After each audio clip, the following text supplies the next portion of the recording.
Oh, I have a YouTube channel to run.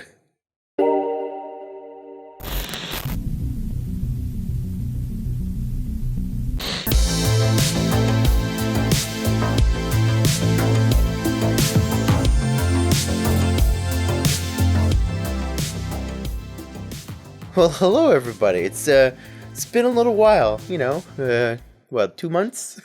I was actually planning to do a video like a month ago, and it's just very busy. And there's that one thing. What was it? Oh yeah, seasonal depression. But here I am, and I'm ready to release some new content.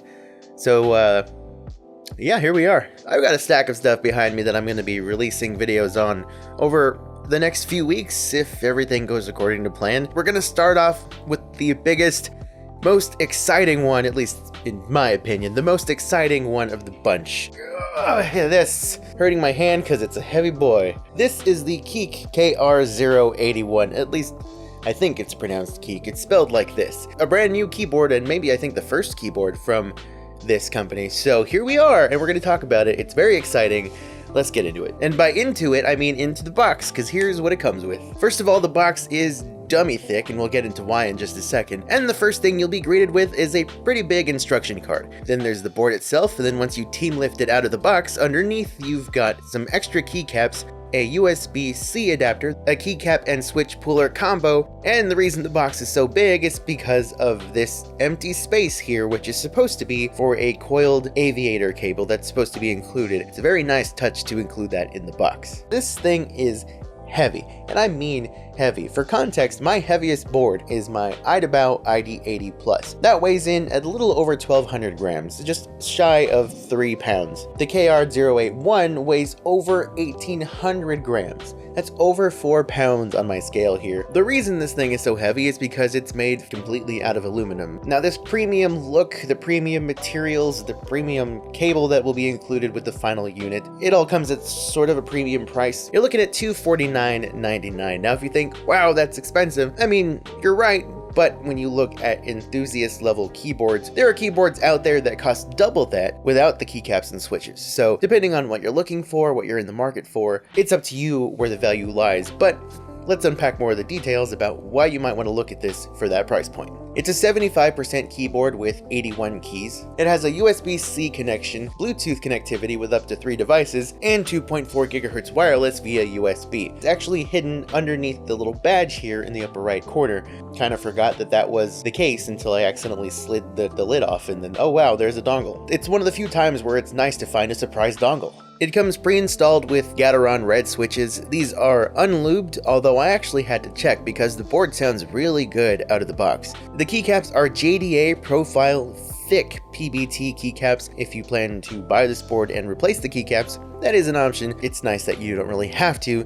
They are at least pretty nice PBT keycaps. Kind of keeping in theme with the Qeeke logo, which is a little cat. You actually have the cat on the escape key, and then there's other keys that are cat themed, which is pretty nice. I like the little paw prints for the arrow keys. In the box, there are the replacements in case you rather just have the text so you know exactly what the keys do without having to memorize it. You can also go into the software and change what those keys do if you want to. This board is gasket mounted, and while I haven't taken the board apart, I can tell that it's gasket mounted. There's a little bit of give, a little bit of flex when you press down on the keys. You can see them go down because of that gasket mount. The plate is, I believe, polycarbonate. It looks like polycarbonate to me. And underneath is a yellow silicone dampening foam. I would have preferred a more neutral color like white or black. As I mentioned, it does have wireless options and it's equipped with an 8,000 milliamp hour battery. I'll be honest, I didn't use the wireless mode all that much. I tested it to make sure that it worked, and it did. I was able to connect through Bluetooth to my Mac without much issue, and the 2.4 GHz wireless worked totally fine as well. I tested them to make sure that they worked. I didn't really test battery life all that much.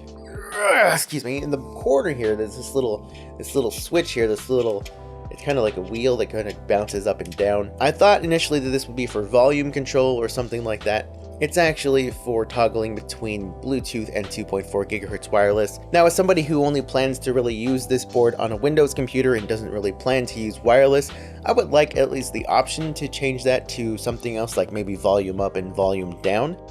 That would have been pretty cool. You can use the software as well to customize the RGB lighting, or you can just use the keys to change the lighting effects. You can change the brightness, the speed, the colors of some of the single color effects. It's not that bright. This does have to do with a number of factors. You've got the keycaps, which are not shine through. You've got the silicone dampening foam, which I imagine is causing at least some kind of blockage of the light. Personally, in my preference, I would rather just not have the RGB and have the better feeling and sounding typing experience. You also have this colored RGB light bar along the side, which when you plug in the board, it has like this awesome looking rainbow effect for like a few seconds, and then it goes away and just turns red. I am told that you might be able to customize that later. That's being worked on. There's also some LEDs in the front of the board, and those are only on a rainbow effect. Those also are supposed to have customization coming later on. Now, speaking of that typing experience, boy howdy, do we have a typing experience. Like I said, I had to check to see if the switches were pre-lubed because I kind of thought that they maybe were. They sound really smooth and clacky in a way that some people might just be happy with this thing out of the box.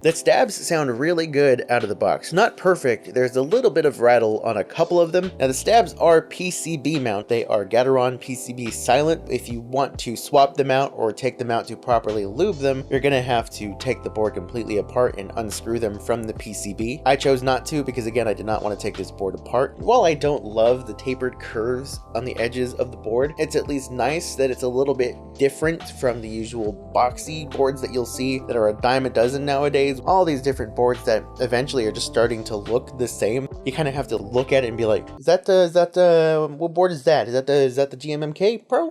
What is that? It's nice to see something a little bit different without having to pay an arm and a leg and your mother's kidney just to get your hands on it. I think the board has a lot of potential, and for this to be their first board that they're putting out, as far as I know, first board I've seen, I've never really heard of them before working on this video. Yeah, I think they have a lot to look forward to. I think you have a lot to look forward to if you decide to purchase it. Again, it's $249.99, and I will have a link in the description. Pre-orders are live as of right now, expected to launch between March 20th through the 31st, expected to ship sometime around there. And if you decide to pull the trigger, there is a code in the description as well for $20 off. It is Qeeke 2022, like this I have here on the screen. Use that code for 20 bucks off for a limited time, I believe. So jump on it. Make sure to jump on that subscribe button as well. And then while you're there, click it. Listen, it's been a couple of months. I'm still kind of rusty. My throat is a little dry this morning. My coffee is cold. But here we are. And here you are. And I appreciate you watching this video after 2 months away. The analytics have not been great. Actually, they've been pretty good for being off for 2 months. But anyway, as I mentioned, I got a whole stack of stuff behind me. Subscribe if you're new. Keep an eye out, because the content is going to keep rolling. I got keyboards, a mouse, more keyboards. 2 months off and I still haven't learned how to end a video. All right, I'm out of here.